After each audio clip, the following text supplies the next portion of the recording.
Você está assistindo Marta Maria, a boa parte do dia podcast. Meu nome é Ana. Eu sou a Carol. Eu sou a Laís. E eu a Letícia. Esse ano estamos estudando Doutrina e Convênios, seguindo o cronograma do manual Vem e Segue-me. A nossa discussão é apenas uma complementação do seu estudo. Venha conosco e sinta-se parte dessa conversa. Olá, sejam bem-vindos a mais um episódio de Marta Maria. Essa semana nós estamos estudando Doutrina e Convênios 102 a 105. Estamos na semana de 15 a 21 de setembro. E o tema da nossa discussão, do estudo, da semana é Após muita tribulação, vem a bênção. Nós temos dois convidados muito especiais. Eu cresci com a Larissa e o irmão Paulo Grau. Eles eram da minha ala. Então, assim, me sinto muito privilegiada de ter vocês aqui. A gente está falando de tê-los como convidados há muito tempo. Eles moram lá em São Paulo, Então, vieram visitar, tiveram um casamento da família. A gente falou, temos que fazer isso acontecer. Então, muito obrigada por estarem aqui. O irmão Paulo e a Larissa, eles trabalham muito com traduções na igreja. A Larissa é o trabalho da Larissa e o irmão Paulo faz como trabalho voluntário. Me fala um pouquinho de vocês, talvez as pessoas vão reconhecer a voz de vocês que estão aí nas conferências, em algumas coisas da igreja. Vamos começar com Larissa, depois o irmão Paulo, pode ser? Larissa, quem é você? Conta tudo. Missão. Bom, eu sou a Larissa, não fiz missão, eu tenho 30 anos, mas eu sinto que esse meu trabalho para a igreja tem sido a minha missão nos últimos tempos. Na verdade, quem me ajudou a ver dessa forma foi uma autoridade geral que visitou o Brasil, a Sister Browning da primária. Ela que me ajudou a ver que, além desse meu trabalho, como tradutora da igreja, também é uma missão que eu consigo ajudar a preparar o mundo para a segunda vinda do Salvador. E isso tem sido bem claro nesses últimos tempos lá no trabalho, assim, a gente faz toda a tradução dos materiais da igreja para o português. Então, desde site da igreja, manual, liarrona, conferência geral, gravações nos templos, tudo que vocês podem imaginar, tudo que tem em português, música, é a gente que faz lá, é um privilégio, é muito bom. E eu amo a minha profissão, então não trocaria por nada. É melhor ainda poder trabalhar com o que eu gosto e com as coisas da igreja, é muito gostoso, é muito bom. Eu moro lá em São Paulo com os meus pais, fiz moças com a Ana, e acho que é isso. Gente, até aterrorizei a Larissa, gente. Essa parte a gente não pode falar, mas eu me arrependi. Tá tudo bem. Tá tudo bem. Ai, minha nossa. Tem alguma parte do seu trabalho que você gosta mais ou gosta menos de fazer? Tem. Que a minha chefe não me escute. Não, brincadeira. Mas acho que a parte que eu mais gosto é a interpretação, que é a tradução falada, que a gente faz. Então, quando as autoridades gerais visitam o Brasil, a gente pode viajar com eles. Normalmente é uma viagem de 9 a 15 dias. E a gente tem o privilégio de espalhar a mensagem do Evangelho pelo Brasil. É muito gostoso. Tá com eles, assim, parece que a gente está caminhando com Jesus Cristo, durante esses dias que eles visitam lá.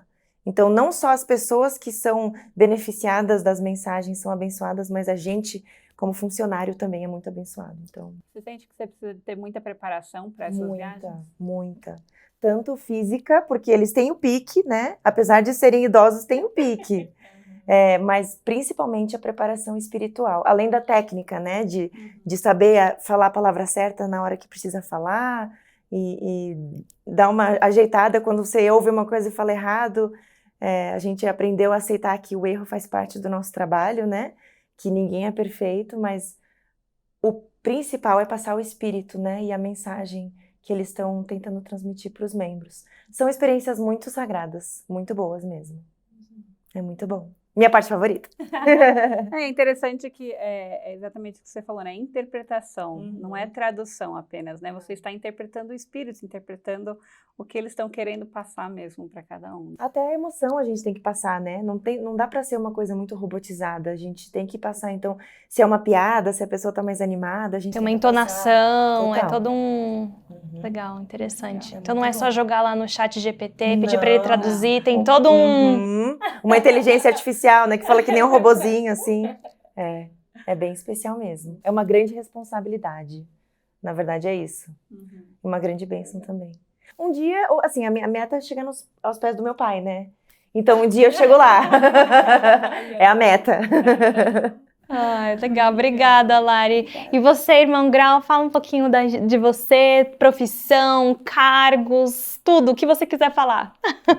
Bom, minha bênção patriarcal diz que eu sempre vou ser um professor, então eu me interessei cedo, né, na vida pela educação, me formei na área de letras, línguas, e paixão por línguas sempre tive, né, e desde a missão, e continuei assim com esse interesse, né, durante toda a minha vida. Até hoje eu estudo e aprendo um pouco. Mas na igreja a gente tem muita oportunidade de utilizar idiomas, né? A gente já morou na Espanha um tempo, então aprendemos espanhol lá e a gente está sempre disponível para ajudar de alguma forma, né? E eu sempre procurei ficar disponível para interpretações, traduções, não tanto tradução, mas interpretação. E trabalhei muito tempo com os seminários e institutos da igreja, então muitos materiais a gente sempre tinha nas duas línguas, né? Português e inglês, e também espanhol. Então eu sempre fiquei rodeado por esse ambiente, né? Linguístico. Né? E o Evangelho se beneficia muito com isso, né? Porque o material da igreja é fantástico, né? Eu sou apaixonado pelas Escrituras, pelo Evangelho, então a gente combina esses valores, né, e fatores de forma bastante harmoniosa, né? Então, aprecio muito isso. Legal. E fala um pouquinho da sua família, casado, quantos filhos, você anda onde? Bom, nossa família entrou cedo, em 1961, na igreja, lá no Rio Grande do Sul.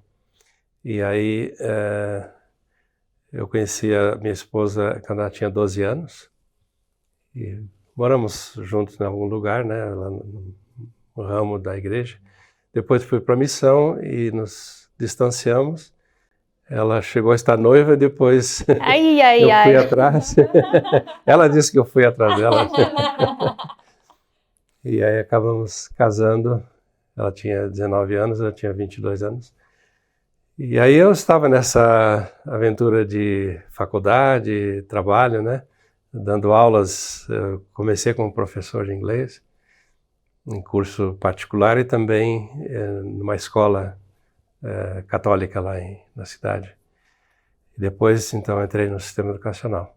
Nos casamos em 1970, temos 2 filhas já casadas, né? Uma delas já... As 2 são avós, né? Agora sim. Nasceu mais um netinho, que agora é nosso... Temos 2 bisnetas e um bisneto. E, então... moramos lá no Rio Grande do Sul por um bom tempo, aí saímos para diferentes necessidades, né? Tivemos 2 filhinhos também que não ficaram conosco, né? Um só viveu um pouquinho e não ficou, o outro nem chegou a viver, mas somos felizes. A Larissa é a raspa do tacho, né? Caçulinha. E temos sido muito abençoados como família, né? Legal, bom. Eu lembro criança, sempre eu achava muito interessante, porque a diferença de idade da Larissa com as outras irmãs é muito grande, né? E você tem um sobrinho que é da mesma idade que você. E eu lembro criança e ficava, nossa, como assim? Muito que legal, coisa doida! Ai, que legal. Então você basicamente cresceu como filha única. Sim. Por 17 horas ela já nasceu tia. Ele é mais velho que eu ainda. Então não apenas somos quase gêmeos, mas ele nasceu 17 horas antes do que eu. Mais velho que eu. Aí ficava aquela briga. Eu sou a tia. Não, mas eu sou mais velho. A gente ficava assim brigando quando era criança. E quando a Zuleika ia pro shopping, né, com os 2 pequenininhos, aí eles perguntavam, são seus netos? Ela dizia, não, essa é minha filha e esse é meu neto. Mas como assim? Sua filha e seu neto? Explica isso. Sim. Ai, que bom. Bom, estamos muito animados que vocês 2 estão aqui. Vamos começar aqui a nossa discussão e espero que através das nossas leituras e conversas, vocês talvez tenham experiências de vida que vocês possam compartilhar, para que a gente possa não só aprender mais um pouco sobre vocês, mas também fazer a conexão, né, do que a gente está lendo aqui com as nossas experiências pessoais. Eu sempre gosto de começar os capítulos lendo a introdução do Vem e Segue-me, só para a gente dar uma situada aqui do que está acontecendo. Então lá são 2 parágrafos que tem aqui na introdução, que eu vou ler. Os santos em Kirtland ficaram desolados quando souberam que seus irmãos e suas irmãs, no condado de Jackson, Missouri, foram expulsos de suas casas. Deve ter sido animador para eles quando o Senhor declarou que a redenção de Sião viria por poder.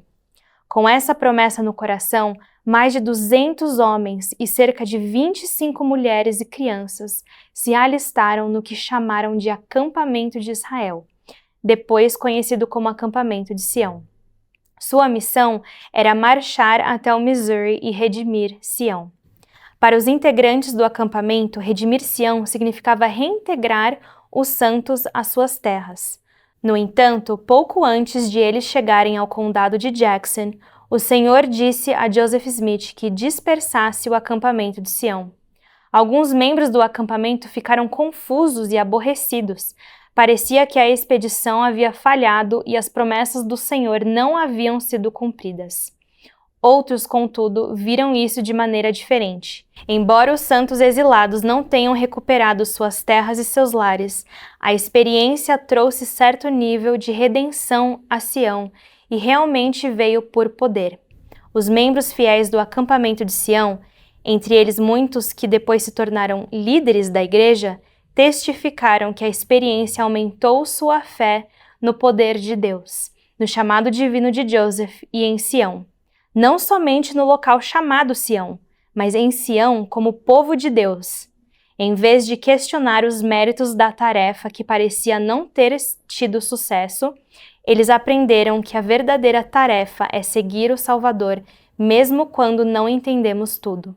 Será assim que Sião será redimida no final. Nossa, só lendo isso já me deu arrepio. É muito, muito forte. É uma coisa tão interessante, né? Porque é no perrengue, é na tribulação que a gente pode se sentir mais conectado com o Senhor.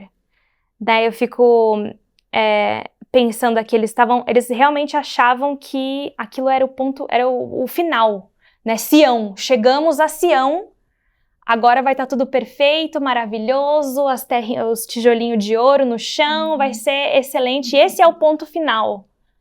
E não era, né? Sião é uma coisa muito mais do que só um local físico, um final de uma jornada. E mesmo sendo muito difícil, essa experiência ajudou eles a se tornarem um povo digno, né, de viver Sião. É o seguinte, né, antes deles receberem na verdade, os minutos da conferência, né, quando Oliver Cowdery, se não me engano, digitou todos os minutos da conferência, desse conselho, diz o seguinte: nos dias antigos, os conselhos eram conduzidos com tão estrita propriedade que ninguém tinha permissão para sussurrar, se cansar, sair da sala ou ficar inquieto no mínimo, até que a voz do Senhor, por revelação ou pela voz do conselho, pelo Espírito, fosse obtida. Então, isso foi o que Joseph estava falando para aquele conselho, que ele percebeu que os homens estavam muito dispersos, né? Ele estava preocupado, ele falou, nossa, como que não é essa forma que a gente tem que se portar num conselho. Então, ele castigou o conselho em Kirtland, porque, como ele observou, geralmente um ficaria inquieto, o outro dormia, um orava, o outro não. A mente de um estava no conselho e o outro pensando nas coisas de casa. Então ele enfatizou a importância dos conselhos, ensinando que nossos atos são registrados e em um dia futuro eles serão colocados diante de nós. E se deixarmos de julgar corretamente e ferir nossos semelhantes, talvez eles nos condenem. Então aí a grande importância de um conselho, né? E aí eu acho legal que o Senhor sempre mostra a maneira certa de fazer as coisas para que nós não caiamos sobre essa condenação, né? Tudo na igreja é feito com extrema ordem, né? Então, aí a gente entra então na seção 102, que ele explica como que um sumo conselho é designado, né? Como que eles vão fazer toda essa ordem. Estavam presentes muitas pessoas, né? No caso, Entre eles, que a gente tem alguns nomes que a gente já reconhece de várias revelações passadas, como Joseph Smith Sr., Sidney Rigdon, Frederick Williams, John Johnson, Martin Harris, Orson Hyde, Samuel Smith, Oliver Cowdery, muitos deles estavam ali como sumos sacerdotes, né? Eu acho interessante, aí assim, para quem está fazendo essa leitura aqui, talvez fique um pouco, essa sessão é um pouco diferente, né? Ela não conta uma história, não é uma coisa fácil de entender, né? Eles falam aqui, tipo, no 6, votou-se, né? Daí ele é como se fosse uma ata, né? Do que aconteceu, e eles estão falando, ó, teve essa reunião, esse foi o motivo da reunião, e ele ensina como esses conselhos devem funcionar. Hoje em dia, e eu acho que isso é uma coisa interessante da gente falar um pouquinho. Existem conselhos assim? E por quê? Sim. Existe o Sumo Conselho da Estaca, né, que é uma organização essencial de uma estaca estabelecida, que começou com esse ato de estabelecimento desse primeiro conselho da igreja. Mostra o quanto o Senhor é assim justo e correto em todas as coisas, e tem uma organização perfeita, né? Claro, ao longo dos anos existem ajustes, pequenas mudanças de diretrizes, né? A doutrina jamais se altera, mas os procedimentos podem se alterar. E mesmo para o Sumo Conselho tem havido assim ajustes, mas hoje ainda esse conselho é essencial para que a igreja, a estaca, seja bem gerida, né? Bem dirigida. O presidente da estaca depende muito desses 12 sumos conselheiros para auxiliar nas unidades e nos programas também da igreja, e também na realização de conselhos de condição de membro, como são chamados hoje, né? Quando alguma situação especial acontece na vida de alguém que precisa de um tratamento específico, né? De ajuda e aconselhamento, às vezes até de decisões, né? Muito sérias a respeito da condição de membro da pessoa. Mas é uma organização essencial que perdura até hoje, né? Eu acho legal que ele tem né, meio que a mesma estrutura também da primeira presidência, né? Tem 12 pessoas, né, presentes, e daí tem os 3, o presidente da estaca e seus conselheiros, e me lembra, né, da primeira presidência, né? Os 12 apóstolos. É o conselho da primeira conselho, presidência, como é chamado. Né? Então, como fala, o structure, aí ó, a estrutura. A estrutura é igual, né, no nível lá do profeta, dos 12 apóstolos, e também aqui num nível mais local, né, e estudando sobre isso eu gostei muito de aprender do que acontece também nessas reuniões, né, que tem 12, eu não sei se vocês lembram, lá na Estaca São Paulo, eu lembro quando criança a gente entrava na sala do conselho, e é uma mesa grandona, e daí tem as 3 cadeiras lá na frente, que daí senta o presidente da estaca e os conselheiros, daí 6 de um lado e 6 de outro. Eu achava tipo o máximo, né, a gente até brincava, parecia uma coisa assim, muito formal, mas aquela sala tinha um espírito diferente, né? E eu acho que agora, sabendo tudo que eu sei sobre conselhos, eu acho que o espírito que tem naquela sala é porque do que acontece realmente lá dentro, né? Porque o conselho às vezes a gente vê como uma coisa ruim, né? Aí a gente não usa mais esse palavreado, né? Excomungando alguém. Hoje é só remover a condição de membro, não é? Que foi uma coisa que mudou, né?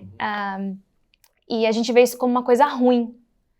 Mas agora eu vejo como uma coisa tão amorosa e tão misericordiosa, né? Naquela sala, os líderes estão ajudando aquela pessoa que está no conselho a voltar a ser digno, a voltar a ter uma conexão com o Salvador, né? E eu acho que é por isso que aquela sala tem esse espírito tão gostoso. Para os membros, de modo geral, assim, sumo conselheiro é uma pessoa que vem lá na aula uma vez por mês dar um discurso, né? Não vem tudo que está por trás disso, né? Mas é um trabalho muito, muito importante e bem envolvente que eles têm, né? Ajudando a presidência da estaca na administração, no ensino, no treinamento, inclusive no acompanhamento das auxiliares, né? Das organizações. Hoje não chamo mais de auxiliares, né? Organizações, né? Organizações. E também nessa questão da parte de condição de membro, né? E aí se vê já a mudança das diretrizes ao longo do tempo, porque já se chamou Tribunal do Bispo, depois passou para Conselho. Esse nome é forte. Depois passou para Conselho Disciplinar e também se eliminou esse termo e passou para a condição de membro, né? Mas por trás desses conselhos só tem uma palavra gigantesca lá, que é amor. É para ajudar a pessoa com amor, não importa qual tenha sido a condição. E isso realmente é notável da gente perceber na igreja, né, que existe esse amor sincero de Deus emanando através desses líderes. E o presidente Ballard, ele até tem uma citação dentro do manual que fala: os membros às vezes perguntam por que são realizados conselhos de condição de membros na igreja. Existem 3 propósitos: salvar a alma do transgressor, proteger os inocentes e salvaguardar a pureza, a integridade e o bom nome da igreja. Perfeito. Legal. E eu adorei, falando desse discurso que tá aqui, ele não tem a tradução feita para o português, então não dá para você clicar e ler. Mas eu sugeriria vocês entrarem no inglês mesmo, e talvez a tradução vai ser um pouco errada, então, mas joga lá no chat GPT o discurso e pede para ele traduzir, porque é muito bom. Eu não sei se é um discurso ou se é só um documento, porque parece que ele escreveu para Liahona, para Ensign aqui dos Estados Unidos. Pode ser um artigo. Eu não sei se é só um artigo, mas é um artigo muito, muito, muito, muito bom. Eu até peguei e traduzi aqui, que eu queria ler para vocês, uma experiência dele, que ele fala assim, ó. Ele fala: lembro-me de que quando criança, às vezes eu chegava desarrumado à mesa do jantar. Minha mãe, com sabedoria, me mandava ir me limpar e depois voltar. Meus pais teriam ficado tristes se eu tivesse me ofendido e saído correndo, e teria sido tolice da minha parte fazer isso. Da mesma forma, os servos do Senhor às vezes percebem que, por amor e preocupação, precisam pedir a alguns dos filhos do Pai Celestial que se afastem por um tempo para que possam voltar limpos outra vez. O Senhor não quer que percamos o jantar. Na verdade, Ele preparou um grande banquete para aqueles que voltam limpos e puros pela porta. Ele se entristece muito quando alguém decide permanecer impuro e perder a refeição, ou quando encontra uma desculpa para se ofender e ir embora. Ele se alegra em estender a chance de recomeçar. E eu gostei muito dessa analogia aí que ele fez quando ele era criança, né? E é simplesmente isso, o Senhor está pedindo pra gente voltar limpos ao banquete que ele está preparando pra gente com tanto amor, né?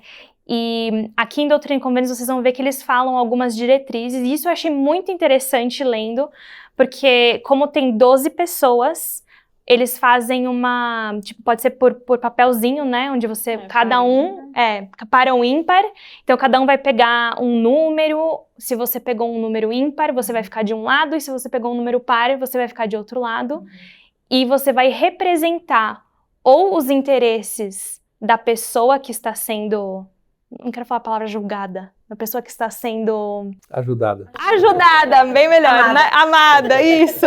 Né, eles vão... Também não quero usar a palavra defender, porque não é um tribunal que nem a gente está acostumado na TV, né? O Tribunal de Justiça que tem um acusador e tem um defensor. Mas eles estão ali para representar o interesse daquela pessoa que está sendo ajudada, e o outro lado vai ter o papel de representar o interesse da igreja, que é aquilo que volta para o que você lê, que ele fala que existem 3 propósitos, né? Salvar a alma do transgressor, proteger os inocentes, salvaguardar a pureza e a integridade e o bom nome da igreja. Então essa última parte é o que os outros 6 vão fazer. E eu achei muito, muito interessante, né? Porque a gente tem que os dois lados estão representando 2 coisas muito importantes. O bom nome da igreja não é mais importante que a alma dessa pessoa, né? E a alma dessa pessoa também não é mais importante do que o bom nome da igreja e a nossa integridade. Então tem que haver um balanço, né? Então, você já teve a oportunidade, irmão Grau, de participar? Você já teve algum cargo onde você foi... Sim, várias vezes.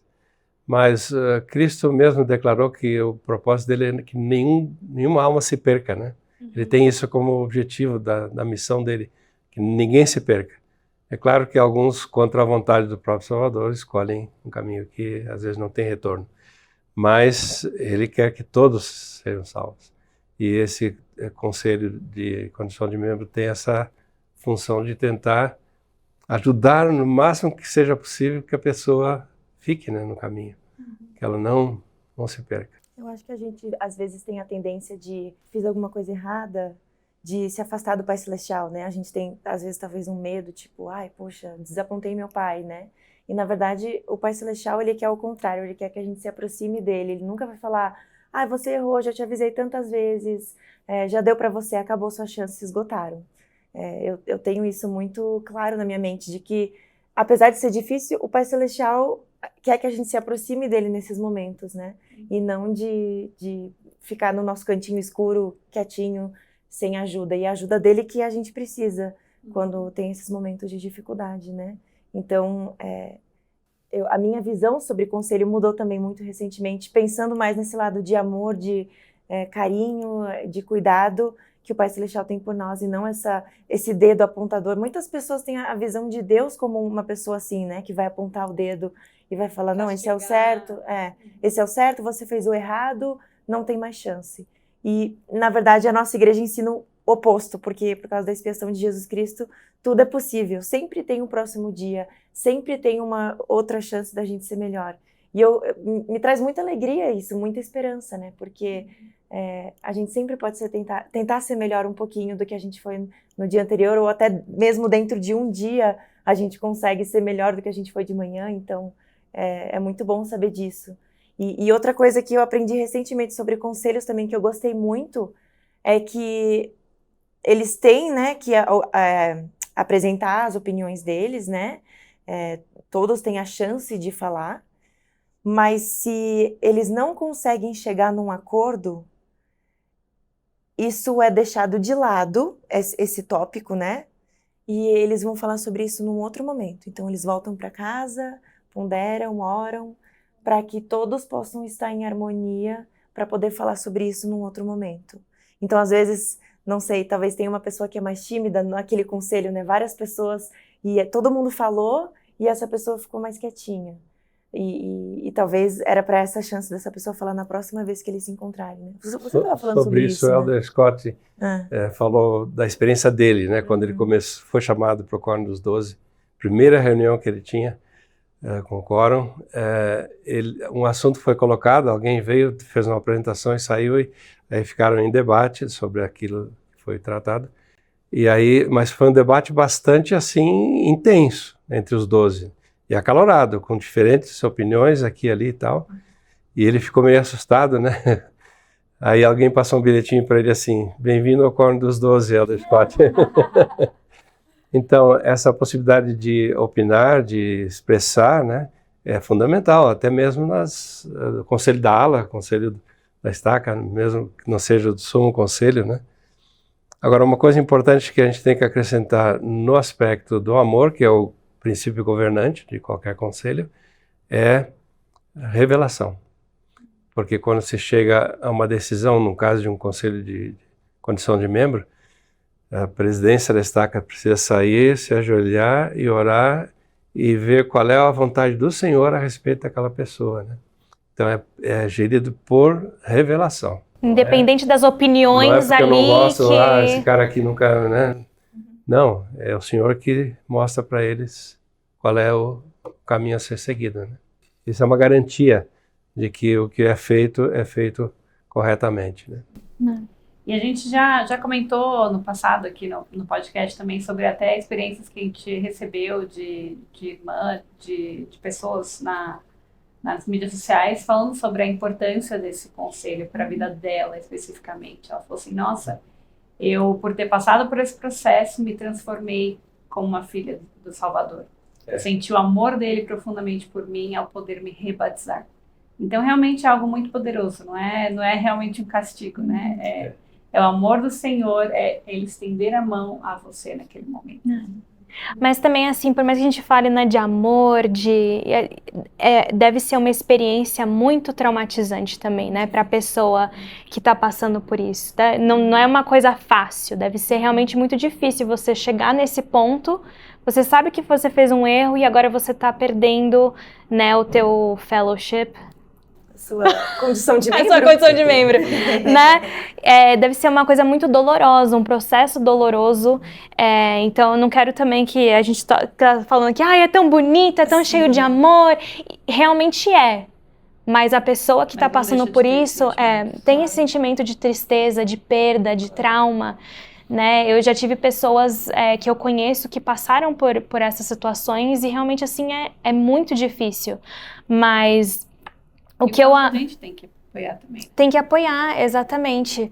E eu fico pensando, eu acho muito bonito porque se os líderes da igreja permitissem que essa pessoa continuasse com seus convênios, com seu batismo, talvez ela estaria em condição pior, né, perante ao Senhor, porque ela estaria em um pecado muito grave, tendo passado pelo templo, tendo feito esses convênios maiores. Então, ao retirar esses convênios, essas bênçãos e a pessoa ser rebatizada de novo, é de certa forma misericordioso, né? Porque ele não vai estar tão condenado como ele estaria, né, se ele estivesse com os convênios do templo.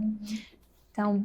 E eu acho que entra direto no 103, que fala que o tópico do Vem Segue-me, ele fala assim, ela só pode ser edificada sobre os princípios de retidão. Né? Então, assim, é exatamente isso, que nós temos que estar no nosso melhor, né, para estar com o Senhor.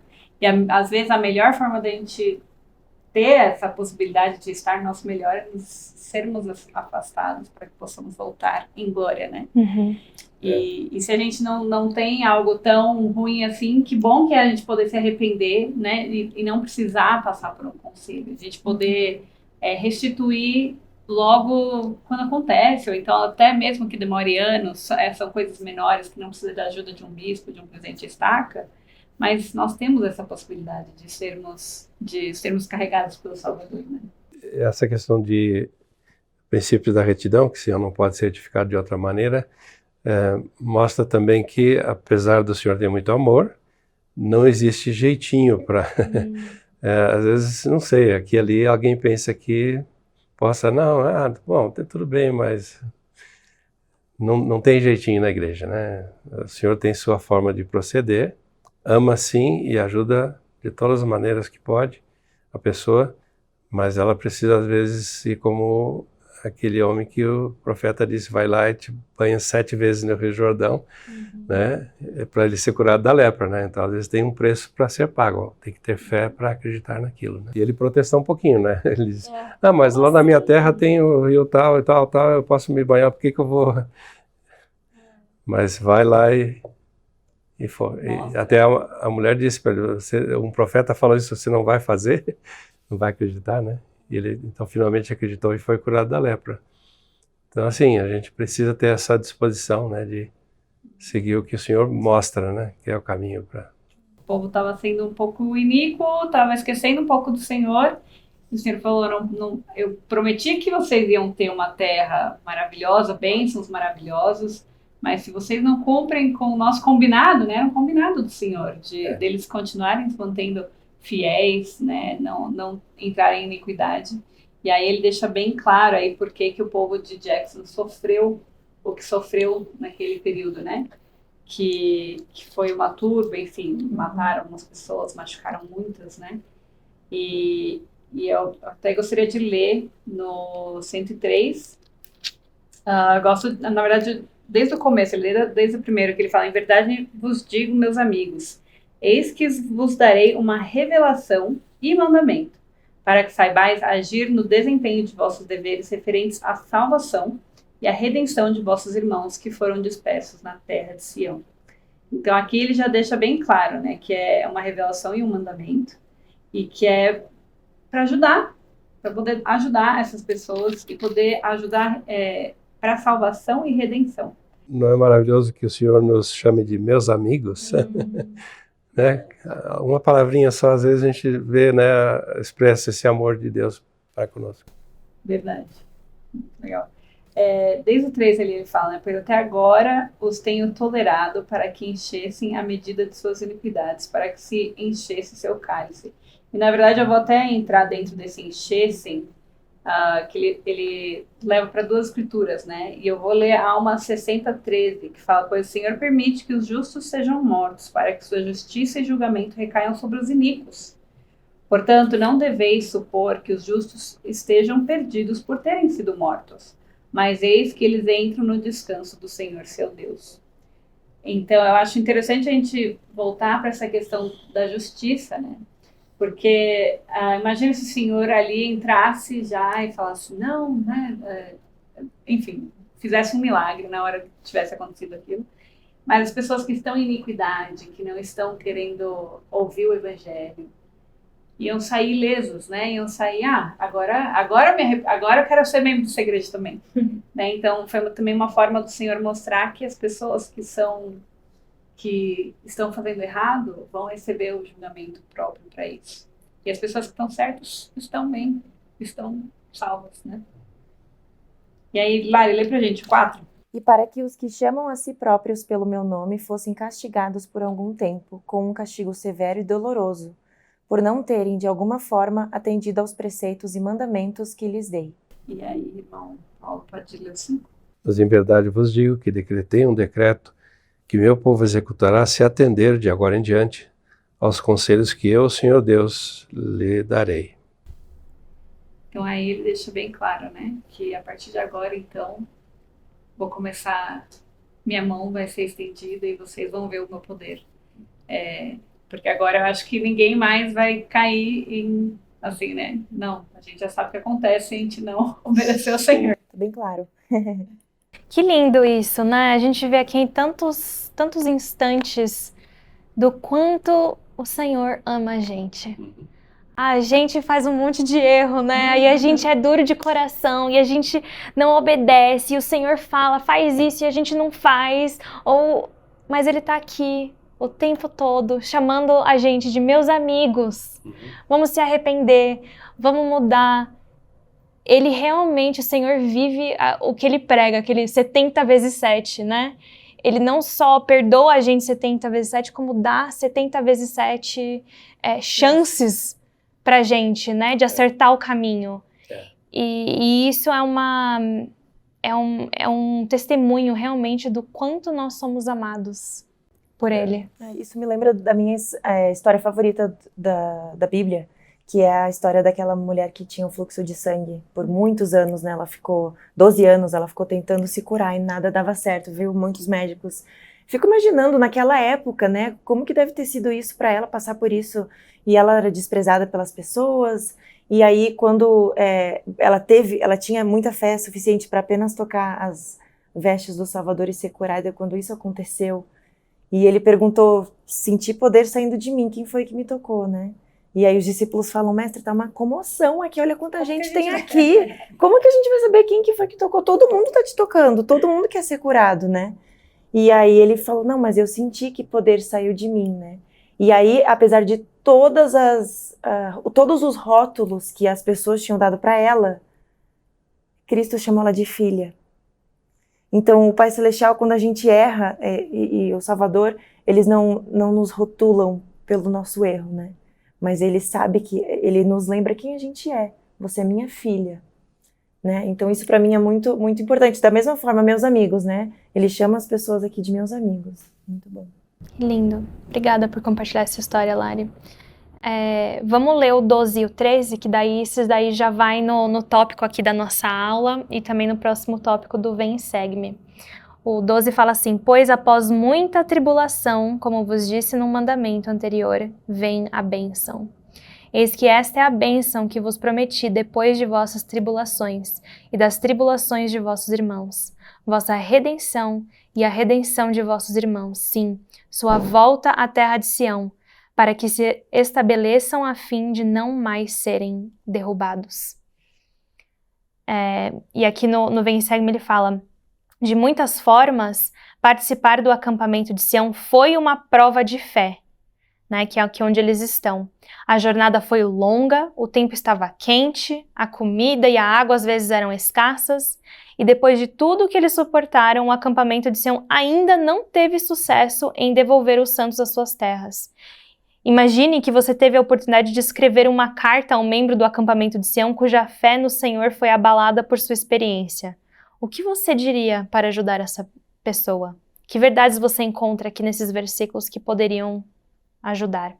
E daí ele fala, depois pense em um exemplo mais moderno de uma provação como o acampamento de Sião, como um missionário que trabalha arduamente, mas ninguém se filia à igreja por causa dos seus esforços. Com base no que você estudou, como você ajudaria aquele missionário a ver que sua missão ainda é bem-sucedida?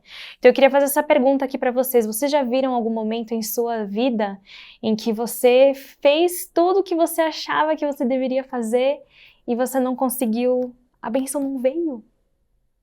Ou veio? A gente só não percebeu na hora. Pois é. A questão do calendário do Senhor que às vezes é diferente do nosso, né? A gente tem que pedir, tem que implorar, tem que fazer muita coisa e depois ter paciência. Tanto para receber quanto para não receber. Tem um caso um livro que o Elder Bednar escreveu, né? Tem lá uma experiência que ele relata de visitar um casal que o jovem, né? Que o marido estava com uma doença grave, né? E então ele abençoou o rapaz, mas o rapaz expressou que ele tinha fé para ser curado, né? E a esposa também, estavam cheios de fé para ser curado. E o Elder Bednar fez uma pergunta para ele que, para mim, me deixa...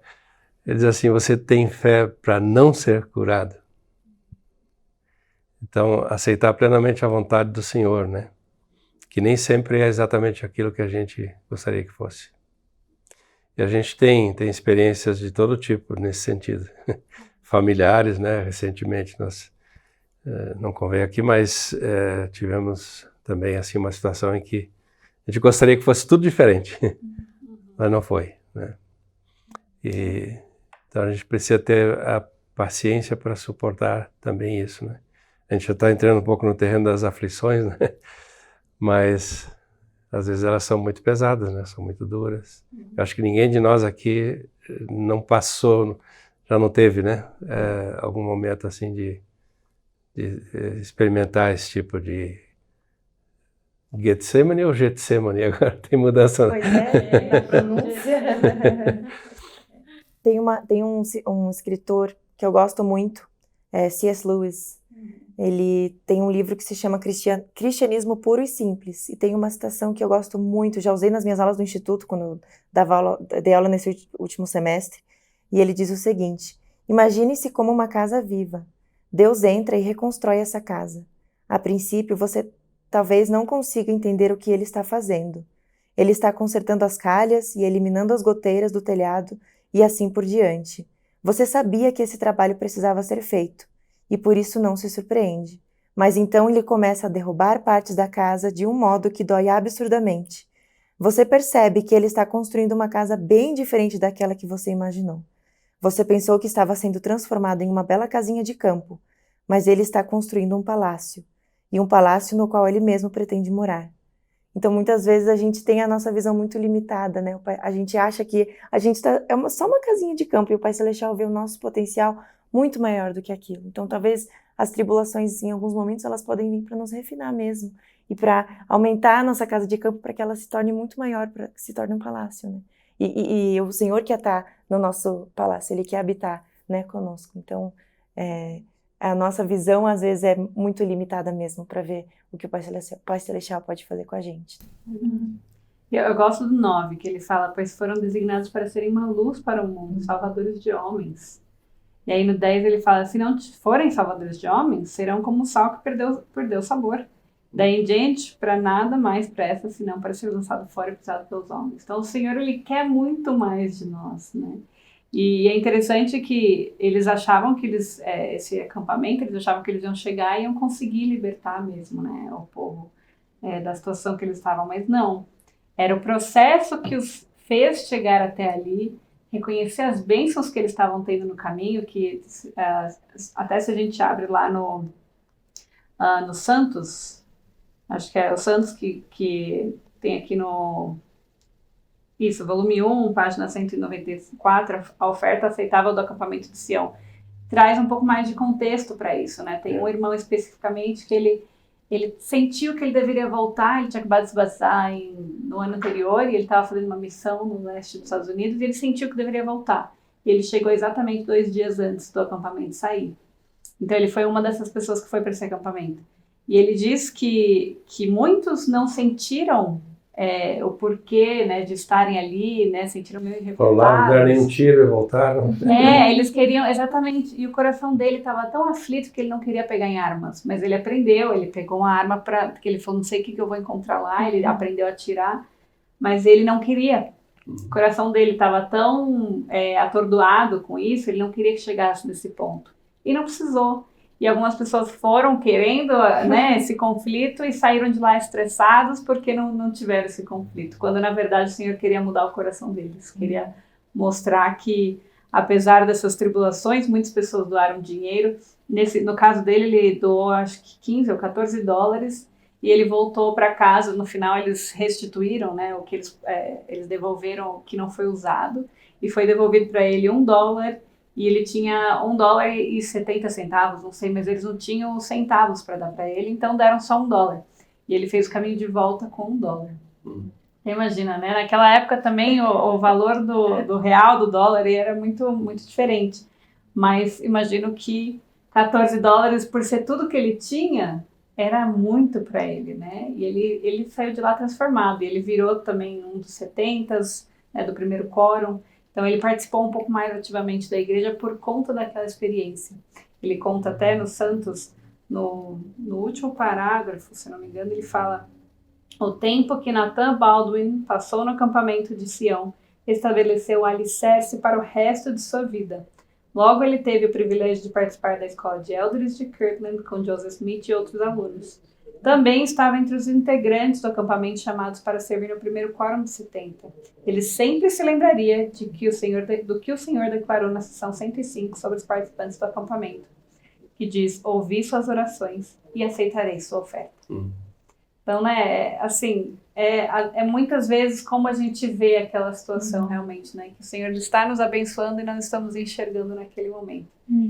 Então... Essa imagem aqui do sal, né, de perder seu sabor, tem um fato interessante e importante que a gente aprende lá nos manuais do Instituto, né, que costumavam na antiguidade recolher o sal do fundo do mar e empilhar em pilhas grandes com pedaços, né, de rocha, né, salinizada, e se ele fica muito tempo nessa situação lá, empilhado, ele se dessaliniza, perde a condição de salinização. E aí eles usavam então isso para pavimentar as ruas nas cidades antigas. Então não servia para mais nada a não ser para ser pisado pelos homens, né? Então quando a gente esquece essa nossa condição, essa possibilidade de sermos cidadãos de Sião e servir e ajudar, né, na obra de Deus, ou de guardar os mandamentos, seja o que for, a gente se torna como essa pedra dessalinizada. Agora faz muito mais sentido, né? Sabedoria do seminário do Instituto. Gostei. E não é interessante que... Eu estava tentando achar onde que eu li, mas eu li em algum lugar aqui falando que esse acampamento, né, de Sião moldou muitas pessoas que depois no futuro se tornaram muitos líderes, né, da igreja. E eu acho interessante isso, porque esse irmão que você leu, Nathan, ele podia ter ido para 2 caminhos. Porque, o que vocês acham? O que ele fez para ele poder ir nesse caminho certo, que foi o caminho de realmente ver a mão do Senhor e sair de lá fortalecido, e não para o outro caminho de...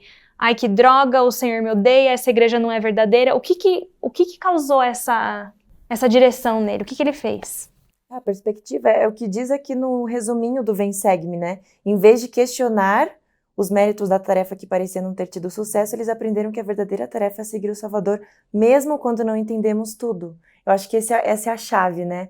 Porque quando a gente vai por esse caminho de ai, nossa, o Senhor me odeia, ou por que está acontecendo comigo? A gente não abre a nossa mente para poder pensar de um jeito diferente, né? E acho que esse é o maior desafio, não questionar, não reclamar, né? E apenas dizer, eu irei, cumprirei, e vai dar tudo certo, né? Eu escolhi o Senhor, então vou escolher o Senhor onde quer que eu vá. Então, acho que essa é a parte mais difícil, mas eu imagino que ele estava disposto, né? Estou disposto a seguir o Senhor, e é isso aí, vamos lá. Depois a gente entende o que está acontecendo, né? Eu acho que eu vejo muito assim. A gente sempre fala em 1 Nef 3:7, né? 3:7. Mas alguém um dia já me ensinou que o 3:6 é tão importante quanto o 3:7, porque no 3:6 diz que Nef era bem-aventurada porque não murmuraste. O fato de não murmurar que fez a diferença também entre ele e seus irmãos, né? E ele fala isso no Santos, ele fala que ele estava entre alguns dos irmãos que estavam na frente sem murmurar, enquanto muitos atrás estavam murmurando, que estavam com bolhas no pé, né, que eles andavam... E eu não julgo, tá, gente? Nossa. Não, eu fico pensando, onde eu estaria? Provavelmente. Murmurando das bolhas do pé. Porque falar muito sobre eles é fácil, né? Agora, imagina o que eles estavam passando, né? Não quer dizer que eles eram pessoas ruins por estarem murmurando, mas, poxa, muitos desafios, né, que eles estavam passando também. Nef estaria no deserto, né? Então, deixar uma casa cheia de coisas boas lá, de joias e materiais, né? Que eles largar tudo e morar em tenda no deserto. Então, pode ser que num certo momento a pessoa tenha essa dificuldade de não murmurar contra as coisas, né? E não é interessante, você apontou isso agora, eu pensei naquela época ele só tinha o livro de Mórmon, né, como, assim, e a Bíblia como escritura, né? E a gente hoje tem Doutrina e Convênios. Então a gente vê que alguns podiam talvez estar enraizados nessa história de Nef, né? Olha, eles saíram também, vamos não murmurar que nem Nef, não vamos ser que nem Mamãe. Enquanto, né, a gente hoje tem já várias histórias sobre isso, né? Assim, não, Nef não murmurou, eles aqui também não murmuraram, vamos tentar não murmurar também. Então é interessante que o Senhor, que tudo sempre se repete. Né? O Senhor sempre nos mostra que o caminho é o mesmo, é um ciclo, né? E a gente tem que estar disposto a reconhecer as bênçãos do Senhor. E ele fala que toda vitória, no 36 do 103, ele fala toda vitória e toda glória ser-vos-ão manifestadas por meio de vossa diligência, fidelidade e orações de fé. Né? Então, o Senhor é um passo difícil de, às vezes, manter essa diligência, né? Essa fidelidade, estar sempre orando com fé. Às vezes a gente pode falhar um pouco nisso. Mas a gente pode sempre se reerguer e... Não, peraí, hoje eu preciso ser mais grata. Ontem foi difícil, mas hoje vamos lá, vamos tentar de novo, né? Eu admiro muito esse quesito dos pioneiros, porque muitos deles, apesar de tudo que estavam passando, eles diziam, tá tudo bem, né? Tá tudo bem, tá tudo tranquilo. A música, né? Tudo bem, que a gente canta, né? Me lembra muito dos pioneiros, e agora no novenário tem essa nova música, esse novo hino que é Minha Alma Tem Paz.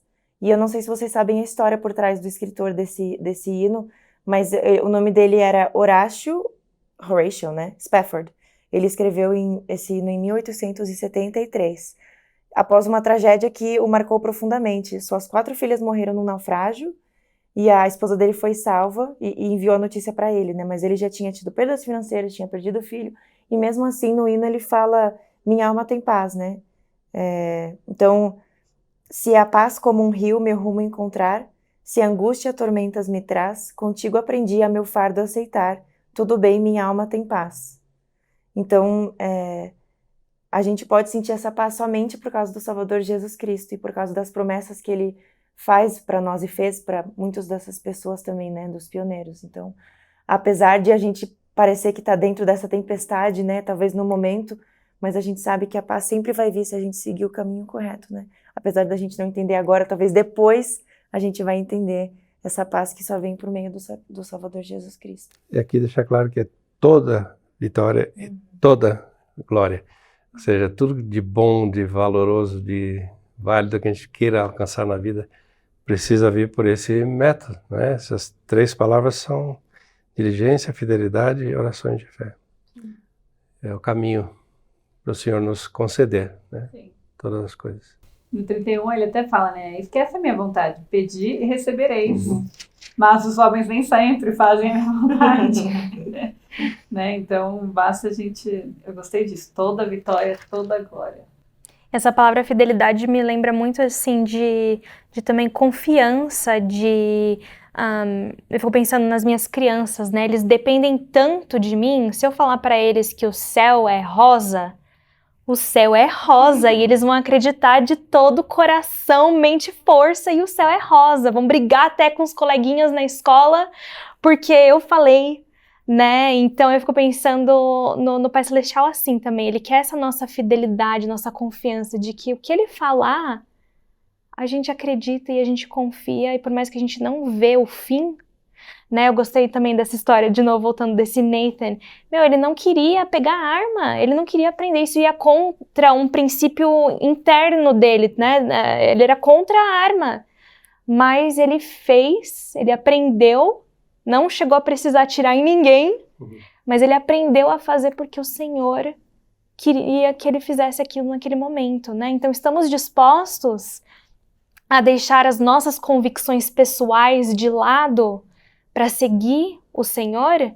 E isso é muito fácil a gente falar, né? Mas é mais difícil o mundo onde a gente vive hoje está ficando cada vez mais complicado, né? O que o mundo está ensinando e o que a gente aprende com o Evangelho estão completamente opostos. Estou disposta a deixar algumas dessas crenças que o mundo está me ensinando e completamente seguir Jesus Cristo? Então é isso que ele espera, né? Com fidelidade, né? Ele quer que nós sejamos soldados fiéis. E se eu tiver que morrer, eu vou morrer. O Senhor vai cuidar de mim, né? E a diligência é isso, né? De sempre estar continuando, não parar, cair, mas eu levantei de novo, caí, levantei de novo e continuo tentando. E eu gosto disso, né? Orações de fé. O quão importante é a gente estar orando sempre, né? E o contrário disso, lá no 103, o que diz lá no 8? Mas se não guardarem meus mandamentos, se não tiverem cuidado de cumprir todas as palavras minhas, os reinos do mundo prevalecerão contra eles. Isso é uma verdade tão absoluta, né, que a gente vê na vida das pessoas, que experimenta sair fora, né, e começar a viver aquela vida fascinante que a pessoa às vezes prefere viver. O mundo abraça e consegue cuidar bem dessa pessoa. Bem no sentido, né, entre aspas. O inimigo sabe muito bem como fazer o trabalho dele, né? Então, essa é uma coisa que a gente precisa ponderar muito, né? Nos passos que a gente dá na vida. Não, eu já ouvi por pessoas, né, que se afastaram e falam, não, mas depois eu volto. Aí hoje eu vejo e falo, nossa, a pessoa mudou tanto, acho difícil essa pessoa voltar. E o problema nisso também é o tic-tac do relógio, né? A gente tem que pensar em contagem regressiva, não progressiva. Que o profeta está aí toda hora dizendo, ele vai chegar, ele vai vir. Se preparem. Então a gente precisa pensar também no tempo que temos, né? E aí o 105 só continua esse mesmo ensino, né? A gente meio que, o 104 está meio que entre os dois, mas o 104 ele fala mais sobre as terras, né? Sobre a ordem unida, sobre todo mundo dividir e aquele que precisar, a igreja vai ajudar, mas o 105 ele continua nessa mesma questão dessa lei mais celestial, né? Da gente poder ser corrigido pelo Senhor. Eu gosto, na verdade, até falando sobre correção, no 6 ele fala, meu povo precisa ser corrigido até aprender obediência, ainda que seja pelas coisas que sofre. Então aí de novo, né, que o Senhor ele permite, ele não faz as coisas acontecerem conosco, porque nós temos o livre-arbítrio, né, mas ele permite que as coisas aconteçam para que nós possamos aprender com elas também. Tá no carro, a gente estava conversando quando estávamos vindo, né, que há geralmente duas razões para a gente ter aflição nesse mundo, né? Uma seria por pecado, falhas nossas, e a outra é por circunstâncias fora do nosso controle, né? Então essa seção 105 deixa isso bastante evidente, né? As coisas que o senhor falou aqui. Tem alguma escritura que te chamou mais atenção, irmão Paulo? Bom, do 2 ao 6, a gente vê o senhor falando muito sobre a questão dessa falta de obediência, né? No 3 fala, mas eis que não aprenderam a ser obedientes às coisas que exigiram de suas mãos. Estão cheios de toda sorte de maldades, não repartem seu sustento com os pobres e aflitos, dentre eles como convém a santos. E não estão unidos segundo a união exigida pela lei do reino celestial. Esse é um contraste interessante, né? Porque a gente vive no mundo telestial. A condição do mundo é telestial, que é tudo isso que a gente sabe que existe aqui. E o Senhor pede que a gente viva uma vida celestial dentro desse contexto. Então, aí que está o desafio, né? É a parte mais emocionante dessa nossa preparação, porque exige bastante da gente, né? Mas com muita misericórdia do Senhor. Cristo tinha essa característica especial de ser paciente e misericordioso com os pecadores, né? A experiência da mulher adúltera é, assim, fantástica para ilustrar isso. Ele primeiro dispensa todo mundo, né? Ninguém teve coragem de jogar a primeira pedra, mas daí ele faz uma pergunta importante para ela. Alguém te condenou? Ela disse, não, Senhor. Ele disse, então nem eu te condeno. Essa frase, para mim, é maravilhosa. Nem eu te condeno. Mas aí ele disse, vai e não peques mais. Ou seja, eu não estou passando paninho sobre os teus pecados, né? Tem que largar o que está fazendo de errado. Mas eu não te condeno. Por quê? Porque tu és preciosa e importante. Então, acho que o Senhor tem essa mesma intenção quando fala essas coisas aqui, né? Bom, não aprenderam a ser obedientes pelas coisas que eu pedi deles, né? Então, a consequência é... Mas acho que ele está também dizendo, né? Vai e não continua fazendo. Lindo. E eu gosto do versículo 5, né? Ele continua nessa linha de raciocínio aí. E Sião não pode ser edificada a não ser pelos princípios da lei do reino celestial. E de outra forma não posso recebê-la para mim mesmo. Né? Então é isso, a gente precisa... Sião não pode ser edificada se não for pelas leis celestiais. E tem um discurso recente do Elder Oaks, que ele falou sobre os reinos de glória, né? Acho que 2 conferências atrás, pelo menos. Mas ele explicou lá que a gente decide aqui qual é o tipo de reino que vai vir depois, pelo tipo de lei que vive, né? Então, se eu quero reino celestial, tem que ser de acordo com a lei do reino celestial, minha vida aqui. Agora, alguns escolhem a vida terrestrial. Podemos nos contentar com pouco, mas não precisamos. É verdade. Eu fico pensando nessa, né, de Sião, né? Sião pode ser tantas coisas. Sião pode ser eu, o indivíduo, né? A minha vida individual. Sião pode ser o meu lar. Sião pode ser o meu trabalho. Sião pode ser a minha ala. Pode ser a minha estaca. Né? E eu fico pensando, eu acho que talvez nós, brasileiros, com o nosso jeitinho latino brasileiro, a gente tem mais facilidade de ter uns tititis, né, na nossa ala, onde viver Sião fica difícil, né? E eu fico pensando, nossa, se a gente não consegue na nossa ala amar todos os membros da nossa ala, como que a gente vai ficar confortável vivendo no reino celestial onde aquelas pessoas vão estar lá? Se eu me dou mal com aquela mulher, ou com aquele homem, com aquela jovenzinha ou velhinha que me irrita o tempo todo, como que eu vou me sentir confortável estando na presença deles no reino celestial, né? Então é um esforço tão... a gente tem que... Eu li ali, live with intention. Consciente, né? Intencional. É intencional. A gente tem que... Tá bom, não tô me dando bem com esse irmão, o que eu posso fazer hoje, agora, no próximo domingo, pra tentar... Não precisamos virar melhores amigas, mas vamos ter um espírito de unidade, de Sião. Vamos criar Sião no nosso lar, na nossa família. Ah, eu não me dou bem com aquela minha cunhada, não dá, eu e ela, a gente... E aí? Né? A gente tem que se esforçar para viver Sião, porque se a gente quer viver no reino celestial, a gente vai ter que viver as leis do reino celestial. E é paz e amor lá, não é? Ou vai ter briga? Então, só para a gente terminar esse estudo maravilhoso com vocês, eu queria que a gente fosse lá no finalzinho da sessão 105. E eu quero ler um pouquinho a partir do 35 ali, que ele fala, mas chegada é a hora para um dia de escolha. E que se escolham os que forem dignos, e será manifestada a meu servo pela voz do Espírito quem são os escolhidos, e eles serão santificados. E caso sigam o conselho que recebem, terão poder, depois de muitos dias, para realizar todas as coisas concernentes a Sião.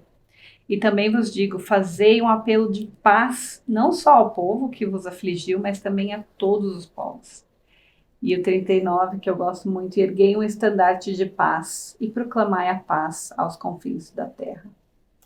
Fazei propostas de paz àqueles que vos afligiram, segundo a voz do Espírito que está em vós, e todas as coisas reverterão para o vosso bem. Portanto, sede fiéis, e eis que eu estarei convosco até o fim. Assim seja. Amém. Não precisa dizer nada além disso, né? A paz, o Senhor nos dá a paz, o tempo todo ele nos dá a paz. E após muitas tribulações, vem as bênçãos, né? E o Senhor é capaz de fazer isso conosco, Ele é capaz de nos ajudar a querer essa paz, a reverter, né, todo o mal que tem no nosso coração, com alguém que a gente tem alguma aflição ali, só o Senhor é capaz de tirar isso de nós, né? Que possamos ser um pouco mais maleáveis, né? Possamos ser mais moldáveis para conseguir essa paz e enxergar as bênçãos do Senhor, enxergar a mão dele na nossa vida. Isso, só queria compartilhar um discurso do presidente Nelson, bom, famoso, né? Pensa em Celestial, acho que ficou esse logo para sempre, né? Do presidente Nelson. E uma das partes que mais me impressionou, que eu sempre lembro, é que ele diz, a parte que ele diz assim: a mortalidade é um curso de mestrado em que aprendemos a escolher as coisas de maior importância eterna. Um número enorme de pessoas vive como se não existisse nada além desta vida. Contudo, suas escolhas de hoje determinarão 3 coisas: onde viverão por toda a eternidade, o tipo de corpo com o qual ressuscitarão e as pessoas com quem viverão para sempre. Portanto, pense em Celestial. E eu acho que não existe melhor lugar para a gente conseguir pensar mais celestial do que a casa do Senhor, o templo. E com certeza é uma maneira da gente conseguir se aproximar mais do Pai Celestial e ter essa hora de escolha, né? Escolher seguir o Pai Celestial, escolher estar do lado dele. E no templo a gente é santificado, a gente recebe a influência do Pai Celestial mais perto da nossa vida, né? Gosto muito que quando meu pai vai fazer um selamento, ele tem falado recentemente, fala aí você com as suas palavras, fica tão bonito, com a Igreja da Alegria que você fala. É tão bonitinho. Bom, o discurso da Elder Kearon, né? Que é a Igreja da Alegria. Eu gosto de dizer lá no templo que o templo é a casa da alegria. Se o Evangelho de Alegria, o templo é a casa da alegria. E ali tudo que acontece ali dentro é só para a felicidade, né? Não tem nada contrário a isso, né? A felicidade de todos nós, com convênios e ordenanças eternas. A gente tem em casa, assim, em família, acompanhado vários acontecimentos, assim, de tristeza, entre aspas, né? De amigos que faleceram, familiares também, né? Recentemente, mãe do meu genro, depois uma esposa de um querido amigo, né? Os 2 queridos amigos de jovens lá do Sul. 2 dias atrás faleceu a sobrinha lá do colega da Larissa, né? Num acidente bastante trágico, né? Mãe novinha com filhos pequenos. E 2 dias atrás a irmã Cici, né? Esposa do irmão, foram presentes da missão lá em Recife, em Belém. Rosana Cici também faleceu. Então, assim, a gente tem que estar pronto para ser surpreendido, às vezes, com situações que trazem esse contexto, né, do sofrimento. Mas, ao mesmo tempo, a gente precisa manter a perspectiva e a visão de tudo que é bom e que o Senhor faz por nós e nos promete, né?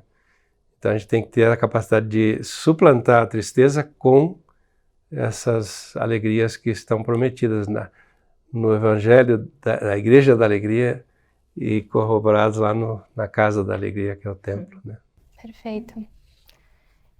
Eu vou encerrar compartilhando uma citação que eu acho que tem a ver com isso que a gente está falando, que está lá no Vem Segue-me, que é a resposta da pergunta: qual é o propósito das provações, né? E essas mortes, acontecimentos trágicos são provações também, né? Então, ele fala, é o conselho do Elder Orson F. Whitney: nenhuma dor que sentimos, nenhuma provação que vivemos é vã.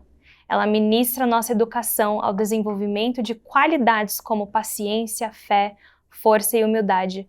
Tudo o que sofremos e tudo o que suportamos, principalmente quando o fazemos com paciência, edifica nosso caráter, purifica nosso coração, expande nossa alma e nos torna mais ternos e caridosos, mais dignos de sermos chamados filhos de Deus.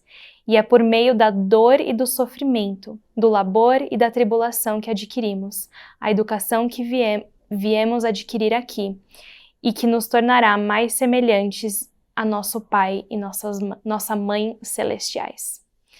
Né? Então, muito obrigada, Larissa, irmão Grau, foi excelente, eu espero que vocês tenham gostado de estar aqui, é sempre muito gostoso, né, falar do Evangelho e... Dá pra ficar várias horas. A gente sempre perde o tempo, por isso que a gente tem um reloginho ali, senão a gente fica aqui 3 horas, é muito bom, e a participação de vocês foi incrível para esse episódio, nós sentimos um espírito tão gostoso e espero que vocês de casa também tenham sentido isso e... Muito obrigada por fazerem um tempinho de estar aqui com a gente. Obrigado a vocês. Prazer. Então, tchau, pessoal. Muito obrigada por estarem aqui hoje. Não esqueçam do nosso evento, que vai acontecer daqui 2, 3 semanas, mais ou menos. Dia 3 de outubro, aqui em Utah, presencial. Então, eu sei que muitos dos nossos seguidores não moram aqui em Utah, mas se você conhece alguém que vai vir, ou se você mora aqui por causa da conferência geral, nós adoraríamos ver vocês. Entra lá no nosso Instagram, que a gente tá com o link para você poder pegar um ingresso. Na verdade, vimos até que alguém está disponível para ajudar a gente a talvez passar online para o pessoal. É verdade. Então, vamos ver. Quem sabe, né? Quem sabe, quem até sabe. Lá a gente tem mais notícias. Uma transmissão. Vai ser bom.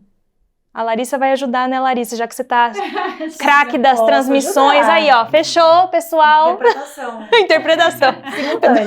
Vai ser do português para português. A gente tá muito animada, venha conosco se você estiver aqui para a conferência geral, acho que vai ser super legal, a gente vai focar bastante no espírito para poder entrar na conferência geral, podendo receber todas as revelações que precisamos para nós, né? E podendo estar comunhando junto entre irmãs e irmãos, né? É mais focado para mulher, mas homem também é bem-vindo. Então tá bom, pessoal, tchau, até semana que vem. Muito obrigada por estar aqui. Se você gostou do nosso conteúdo, deixe um like, um comentário e se inscreva no nosso canal. Nosso podcast também está disponível no Spotify e Apple Podcast. Se você quer ficar mais ligado ainda no nosso conteúdo, nos siga no Instagram, em @MartaMariaPodcast.